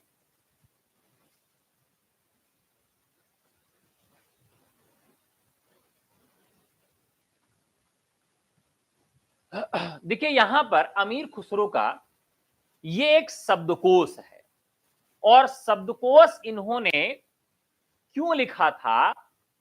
भाषा की शिक्षा देने के लिए इन्होंने इस शब्दकोश को लिखा था। नेक्स्ट क्वेश्चन, नव्य भारतीय आर्य भाषाओं के विकास का क्रम। ये तो मैंने अभी आपको बताया था। ये प्रश्न यूजीसी में खूब पूछा जाता है, पीजीटी में पूछा जाता है, एलटी ग्रेड जैसी प्रवक्ता में पूछा जाता है, बहुत ही महत्वपूर्ण प्रश्न है। तो नव्य भारतीय आर्य भाषाओं के विकास पूर्व का सही विक्रम बताना है। वैदिक संस्कृत, लौकिक संस्कृत, प्राकृत और अपभ्रंश। अभी मैंने आपको बता ही दिया था किस प्रकार से क्रम आता है। तो वैदिक संस्कृत, लौकिक संस्कृत, प्राकृत और अपभ्रंश। तो ये आपका वैदिक संस्कृत, लौकिक संस्कृत, प्राकृत और अपभ्रंश राइट आंसर हो जाएगा। आदिकालीन सिद्ध कवियों का संबंध किस धर्म से था? तो ये तो अभी हम चर्चा कर ही चुके हैं, बौद्ध धर्म से था। बौद्ध धर्म जब तंत्रवाद में परिवर्तित हो गया तो किस साधना पद्धति का उद्भव हुआ? ये प्रश्न आपको बताना है। वज्रयान, भावयान, होनवान, सुखयान या महायान। बौद्ध धर्म जब तंत्रवाद में परिवर्तित हो गया, यानी वो तंत्र मंत्र की साधना पर जब विश्वास करने लगे, तो वह किसमें परिवर्तित हो गया? तो बौद्ध धर्म में जब ये साधना पद्धति आ गई, तो अभी मैंने आपको बताया था वज्रयान हो जाएगा इसका राइट आंसर। क्या हो जाएगा? Right answer Vajrayana. सिद्धों ने किस साधना पद्धति को अपनाया? तो वज्रयानियों को, हिंदू शैव को, हीनयान सहज मार्गों को, दिगंबर जैन को, किसको अपनाया? तो लगभग हम लोगों ने इस पे चर्चा कर ही लिया है। वज्रयान के जो वाम मार्गी साधना पद्धति थी। ध्यान रखिएगा, अगर यहां पर एक जगह केवल वज्रयान लिखा रहे और एक जगह आपका वाम मार्गी भी लिखा रहे, तो दोनों मिलाकर क्या होगा? वज्रयानी वाम मार्गी पद्धति ही इसका राइट आंसर होगा। वज्रयानी वाम मार्गी। ठीक है। सिद्धों ने अपने साहित्य में देह योग और समाज के साथ साथ किस अवस्था का वर्णन किया है? चलिए देखिए, ये भी आज का क्वेश्चन ऑफ द डे है। बहुत बढ़िया प्रश्न है, बताइए। सिद्धों ने अपने साहित्य में देह योग और समाधि के साथ किस अवस्था का वर्णन किया है? क्वेश्चन संख्या 47। नाम स्मरण, ये तो है ही नहीं है। नाम स्मरण तो भक्ति काल में मिलता है। हठ योग नाथ पंथ में मिलता है। विग्रह आराधना है नहीं। सहज शून्य, सहज शून्य की जो अवधारणा है वो आपको सिद्धों के लिए, सिद्धों के यहां मिलती है कि दोनों नाड़ियों का जागरण करने के बाद शून्य अवस्था में जब पहुंचते हैं। किस साहित्य इतिहासकार ने सिद्ध साहित्य को लोक मर्यादा विरोधी और जीवन की स्वाभाविक संवेदनाओं से रहित माना है? ये भी बहुत बढ़िया प्रश्न है, एकदम नया प्रश्न है, ताजा ताजा आपके लिए धोकर लाया हूं, छींटा मार के। जल्दी से बताइए, किस साहित्य इतिहासकार ने सिद्ध साहित्य को लोक मर्यादा विरोधी और जीवन की स्वाभाविक संवेदनाओं से रहित माना है? हजारी प्रसाद द्विवेदी, रामस्वरूप चतुर्वेदी, रामचंद्र शुक्ल, डॉक्टर नगेंद्र। बताइए।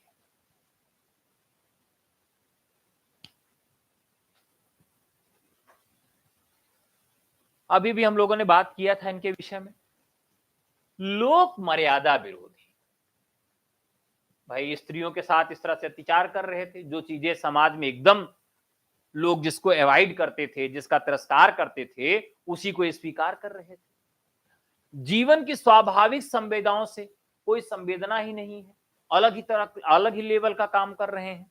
इस प्रकार की जो बात है वो रामचंद्र शुक्ल ने मानी है, क्योंकि ये इनके प्रबल विरोधी थे और इनको सांप्रदायिक साहित्य कह के साहित्य की श्रेणी में भी इन्हें नहीं रखते थे। साहित्यिक, सामाजिक और सांस्कृतिक परिदृश्य पर सर्वप्रथम किसकी उपस्थिति दर्ज हुई? सिद्ध, जैन, नाथ या रासो? कल फिर से 10 बजे आप सबसे मुलाकात होगी, ठीक है, आदिकाल के पार्ट 2 में। अब यहां बताइए, साहित्यिक, सामाजिक और सांस्कृतिक परिदृश्य पर सर्वप्रथम किसकी उपस्थिति दर्ज हुई? सिद्ध कवि, जैन कवि, नाथ कवि या रासो कवि? यहां पर आपको एक ऑप्शन चुनना है।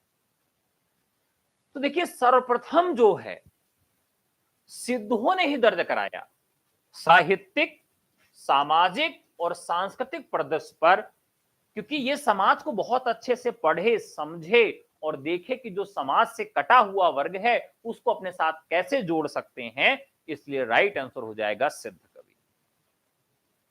50 आदिनाथ किसे कहा जाता है? आदिनाथ किसे कहा जाता है ये बताना है। और आज का क्वेश्चन ऑफ द डे आपके सामने रखा जा रहा है कि कितने सिद्ध हैं, सिद्धों की कुल संख्या जो नाथ भी हैं। ये आपको कमेंट बॉक्स में इसका उत्तर छोड़ना है। कल इसका जवाब देते हुए पार्ट 2 हिंदी साहित्य का इतिहास शुरू करेंगे। ठीक है, रात को 10 बजे, भूलिएगा नहीं, रात को 10 बजे आपका पार्ट 2, आज पार्ट 1 हो गया, कल पार्ट 2 आपका शुरू करेंगे। और क्वेश्चन ऑफ द डे क्या है कि सिद्धों की कुल संख्या कितनी है जो नाथ भी हैं, मतलब जो ऐसे सिद्ध थे जो उनको नाथ भी कहा जाता है, उनकी संख्या कितनी है, ये कमेंट करके आपको नीचे जवाब देना होगा। और यहां पर बताना है कि आदिनाथ किसे कहा जाता है, आदिनाथ किसे कहा जाता है, तो बस वही है जलंधर नाथ। ठीक है, जलंधर नाथ को आदिनाथ कहा जाता है। ठीक है, तो आज के प्रश्न आपको कैसे लगे जरूर बताइएगा। कल की कक्षा में आपसे पुनः मुलाकात होगी, लाइक जरूर करके जाइएगा। कल रात को 10:10 पर, ठीक है, 10:10 PM पर आदिकाल का पार्ट 2 होगा। और इसी तरीके से सभी काल जो हैं, सभी कालों पे हम लोग चर्चा करेंगे। और अगर आप सब स्वतंत्रता बैच से जुड़ना चाहते हैं तो व्हाट्सएप करके हमारा बैच ले सकते हैं। हमारा नंबर है जो न्यू बैच है 96 28 95 92 37। तो आज के लिए इतना ही, फिर आप लोगों से कल मुलाकात होगी। जाइए सोइए, शुभ रात्रि।